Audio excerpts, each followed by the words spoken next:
გადავიდეთ მეორე საკითხზე, რომელსაც წარმოგვიდგენს იურიდიულ საკითხთა კომიტეტის თავმჯდომარე ბატონი არჩილ გორდულაძე. ჩვენ პირველი მოსმენით და როგორც სავალდებულო კომიტეტი ისე განვიხილავთ ამ ინიციატივას, ამიტომ ფაქტობრივად ჩვენ თლიან პაკეტზე ერთიანად გვექნება მსჯელობა, როგორც ერთ საკითხს ისე გამოვიდანთ და ბატონ არჩილს ვთხოვთ, რომ წარმოგვიდგინოს ის ინიციატივა, რომელიც მე ვფიქრობ, რომ ნამდვილად არის სახელმწიფო მნიშვნელობის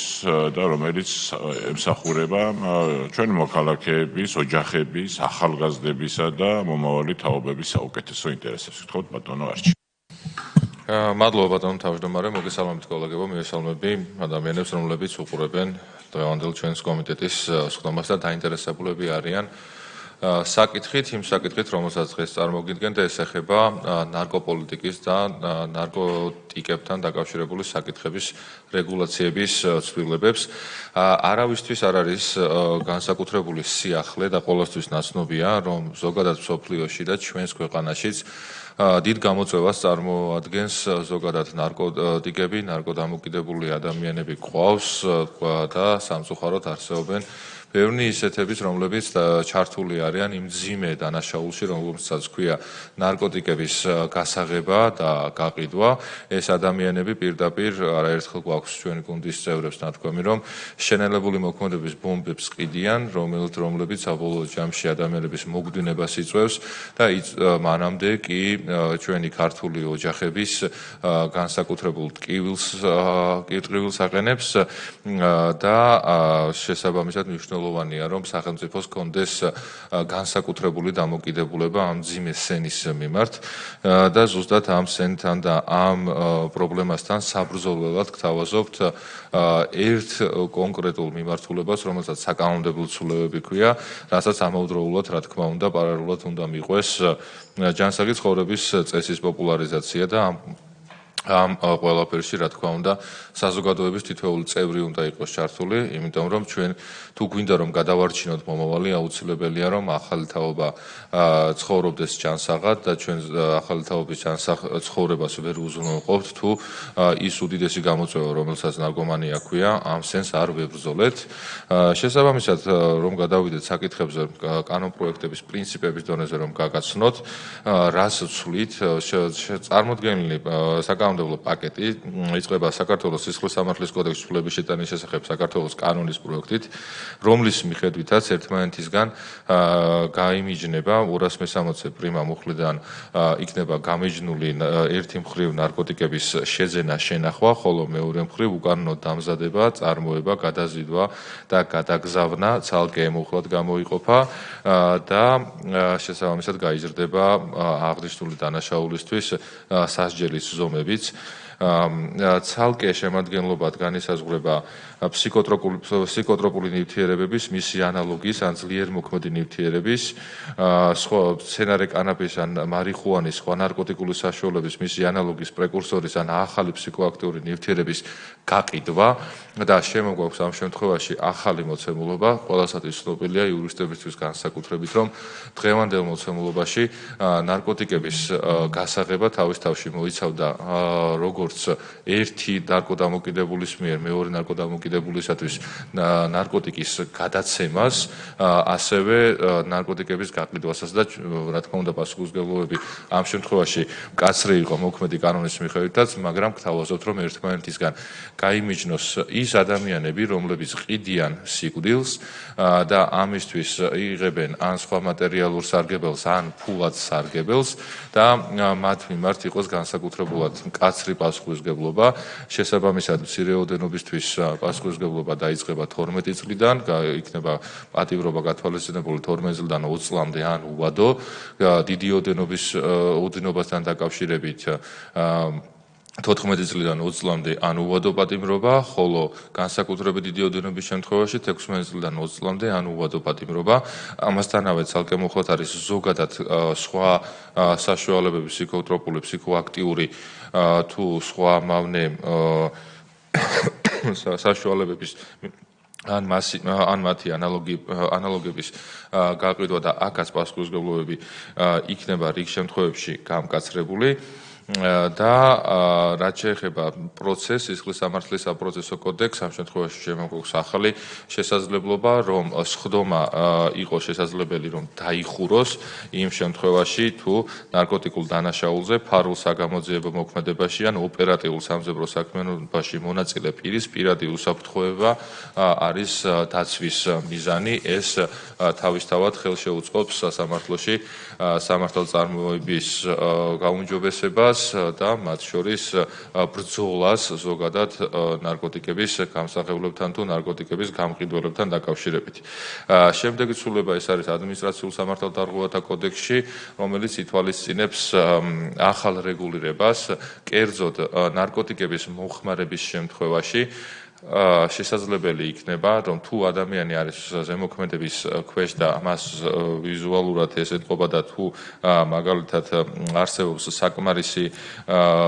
საკმარისი შესაძლებლობა იმისა, რომ პოლიციას გაუჩნდეს მისი გადამოწმების საშუალებას, თავაზობს ორ ვერსიას, ან პოლიციელთან ერთად თვითონ წავიდეს პოლიციელი დაეხმარება და გადაიყვანს მას შესაბამის ტესტირების დაწესებულებაში, სადაც ჩაიტარებს ტესტს, ან მეორე არ გაყვება პოლიციელს, თვითონ ექნება 8 საათი იმისათვის, რომ ჩაიტაროს ტესტირება და 24 საათის განმავლობაში შესაბამისი დასკვნა წარუდგინოს სამართალდამცავ ორგანოს, ხოლო თუ ამ ყველაფერზე იგი უარს განაცხადებს, იგულისხმება, რომ იგი თავს არიდებს ტესტირებას და განსხვავებით წინა დროს, როდესაც ასეთი შემთხვევა ითვლებოდა, რომ ადამიანი არის ნარკომომხმარებელი, ჩვენ ვამბობთ, რომ არა, უნდა დასტურდებოდეს ნარკოტიკების მოხმარება, ამავდროულად თავის არიდება ცალკე სამართალდარღვევა იქნება, რომელიც ზუსტად იგივე პასუხისმგებლობას გამოიწვევს, რაც არის ნარკომომხმარებლის შემთხვევაში და ნარკომომხმარებლის შემთხვევაში ჯაჟარიმება იქნება 500-დან 2000 ლარამდე, ან ადმინისტრაციული პატიმრობა 60 დღემდე ვადით და რაც მნიშვნელოვანია, განსხვავებით კანონის მოქმედი რედაქციისგან, იმ შემთხვევაში თუ ადამიანი არის ნარკომომხმარებელი, მას 3 წლის ვადით შეეზღუდება მართვის მოწმობით სარგებლობა, ხოლო 5 წლის ვადით საჯარო სამსახურში დასაქმება, პედაგოგიური საქმიანობა, ასევე იარაღთან დაკავშირებული სხვა უფლებები. ამავდროულად კანონპროექტით გათვალისწინებულია, რომ თუ ამ 3 წლიან პერიოდში გავა ნახევარი, ანუ წელიწად ნახევრის შემდეგ ადამიანის შესაბამის ტესტს მიიტანს, შედეგებს მიიტანს, რითაც დადასტურდება, რომ იგი აღარ არის მომხმარებელი, გადაიხდის შესაბამის თანხას, შეიძლება რომ კვლავ აღიდგინოს მართვის მოწმობა, ან კიდევ ერთი საშუალება, რომ თუ არ აქვს ადამიანს მართვის მოწმობა, ის 3 წლის განმავლობაში ვერც შესაბამის გამოცდას ვერ გაივლის და ზუსტად იგივე პრინციპი იქნება ამ შემთხვევაში წელიწად ნახევარი ტესტირება და შესაბამის თანხის გადახდის შემთხვევაში თავარი ის არის, რომ ნარკოდამოკიდებული ადამიანი აღარ უნდა იყოს და აღარ უნდა მოიხმარდეს შესაბამის საშუალებებს. ამავდროულად პაკეტით გათვალისწინებულია სხვა ცვლილებებიც, კერძოდ ეს არის ორგანიზებული დანაშაულისა და რეკეტის შესახებ საქართველოს კანონში ცვლილებები, რომლის მიხედვითაც ცალსახად კანონმდებელი აცხადებს, რომ ორგანიზებულ დანაშაულებს მიეკუთვნება ნარკოტიკების გასაღება, ნარკოტიკების გაყიდვა და ზუსტად ისეთივე პასუხისმგებლობები და შედეგები იქნება წარმოშობილი, როგორც ეს არის მაგალითად ქურდული სამყაროს წევრებისთვის, კანონიერი ქურდებისთვის, რეკეტიორებისთვის, ან ორგანიზებულ დანაშაულში ჩართული სხვა პირებისთვის. ამავდროულად ზუსტება სამოქალაქო საპროცესო კოდექსში ჩანაწერები, რომლის მიხედვითაც იხვეწება მექანიზმი, მიუხედავად იმისა, რომ ასეთი საშუალება ეხლაც არსებობდა, მაგრამ მექანიზმი იხვეწება, რომლის მიხედვითაც შესაძლებელი იქნება, რომ ნარკოტიკებით მოუაჭრეს, ასევე მის ხელშემწყობს და ზუსტება ოჯახის წევრების ჩამონათვალი. შესაძლებელია, რომ სასამართლოს წესით ჩამოერთვას ქონება, რომელიც გადაეცემა სახელმწიფოს და როგორც საპარლამენტო უმრავლესობის ლიდერმა განაცხადა, არსებობს ასეთი იდეა, რომ ეს ყველაფერი მიემართოს უკვე ისევ ჯანსაღი ცხოვრების პოპულარიზაციის მიზნით და ზოგადად ნარკოტიკებთან მათგან ბრძოლის მიზნებისათვის. სხვა ცვლილებები გახლავთ საჯარო სამსახურის შესახებ, რომელთა დაკავშირებითაც მოგახსენეთ უკვე, რომ ნარკოდამოკიდებულ ადამიანს შეეზღუდება 5 წლის ვადით საჯარო სამსახურში საქმიანობა. ამავდროულად ნარკოტიკული დანაშაულის წინააღმდეგ ბრძოლის შესახებ კანონში გათვალისწინებულია ცვლილებები, რომელიც ანალოგიური შინაარსის არის, ხოლო ნარკოტიკული საშუალებების, ფსიქოტროპული ნივთიერებების, პრეკურსორებისა და ნარკოტიკული დახმარების შესახებ საქართველოს კანონში წარმოდგენილი ცვლილებების მიხედვით ახლებურად განისაზღვრება რამდენიმე ნარკოტიკისა და თუ სხვა აკრძალული საშუალების დოზები განსაკუთრებით დიდ ოდენობასთან დაკავშირებით. აქაც მნიშვნელოვანია, რომ კვლავ მიმდინარეობს შესაბამის ექსპერტებთან კონსულტაციები ამ დოზებისთან დაკავშირებით, დოზების გადახედვასთან დაკავშირებით, რომელიც უკვე დაზუსტდება მეორე მოსმენის ფარგლებში, ეს ეხება ბუპრენოფრინს, კოკაინს, ფუძედამარილებს, ასევე კეტამინს, პრეგაბალინს და ასე შემდეგ. თითოეულ ამ საშუალებთან დაკავშირებით მიმდინარეობს დამატებითი კონსულტაციები შესაბამისი მცოდნე და გამოცდილების მქონე ადამიანებთან. ეს არის ძირითადი ცვლილებები და წარმოდგენილი პრინციპებისა. ამავდროულად ხაზზე უნდა გავუსვათ ერთ საკითხსაც, რომ როგორი გასაოცარიც არ უნდა იყოს, როდესაც გადაწყვეტილება არის მიღებული, რომ ისეთ მნიშვნელოვან საკითხთან დაკავშირებით, რომელსაც ნარკოტიკებთან, ნარკომოვაჭრეებთან, ნარკოტიკების გამსაღებლებთან ბრძოლა, ამ დროს ჩვენ ვისმენთ არაერთი ნაცური ტელევიზიისგან, რომ სპეკულაციები მიმდინარეობს, მათ შორის მარიხუანასთან და კანაფთან დაკავშირებით და როგორც ჩანს ამ ადამიანებს ნარკოტიკების გამსაღებლებზე და გამყიდველებზე ძალიან შესტკივათ გული. მაშინ, როდესაც უმრავლესობის ლიდერმა შესაბამის ბრიფინგზე პირდაპირ განაცხადა, რომ პასუხისმგებლობები მკაცრდება ნარკოტიკების და გამყიდველების მიმართ, ეხლა ვისმენთ, რომ ძალიან